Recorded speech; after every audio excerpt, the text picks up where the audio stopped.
Eh bien, on va retrouver Laura Calmus à Londres.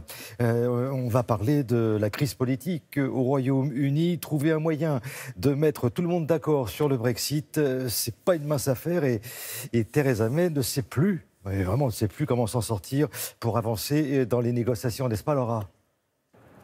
Absolument, Thierry. Ces dernières semaines ont été compliquées pour la Première ministre et on peut même dire qu'elle a hâte d'être en vacances mercredi au Parlement. Theresa May a même émis l'hypothèse d'avancer la trêve parlementaire de quelques jours, prétextant qu'il n'y avait plus rien à débattre avant la rentrée. Et je peux vous dire que cette suggestion a provoqué un véritable tollé. Les députés l'ont même accusée de vouloir éviter d'autres confrontations avec ses ministres. Elle fait finalement machine arrière. Les vacances parlementaires seront donc mardi, mais la crise politique continue. C'est ce qu'on vous explique dans ce reportage réalisé avec Clara Freeman et Maxence Peignet. Jusqu'au bout, Theresa May va devoir redoubler d'efforts pour défendre ses positions. Au sein même de son parti, les députés remettent en question sa capacité à respecter le choix des Britanniques de quitter l'Union européenne. À quel moment a-t-il été décidé que le Brexit signifiait rester dans l'Union européenne ?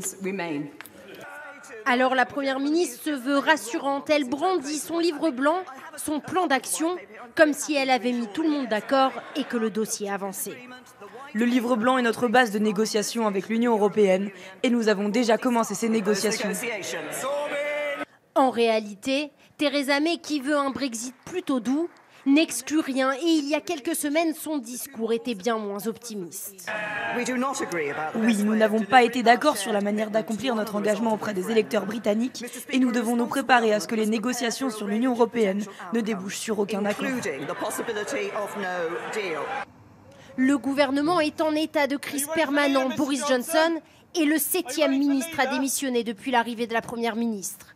De retour au Parlement, l'ancien ministre des Affaires étrangères critique ouvertement Theresa May.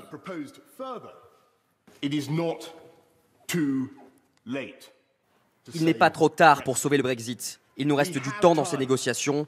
Nous avons déjà changé de stratégie une fois, mais le gouvernement doit changer de stratégie une nouvelle fois. Et c'est à Bruxelles hier que Theresa May voit ses stratégies remises en question une nouvelle fois. La Commission européenne parle désormais ouvertement de la possibilité de ne pas trouver d'accord avec le Royaume-Uni. Alors Laura, si l'Europe et la Grande-Bretagne ne s'entendent pas, quelles seront ou quelles seraient les répercussions ?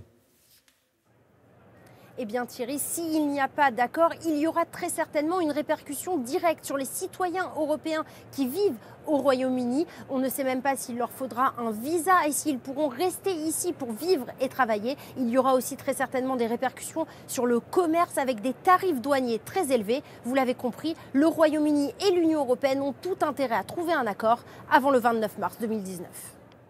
Voilà, c'était Laura Calmus à Londres pour Télématin.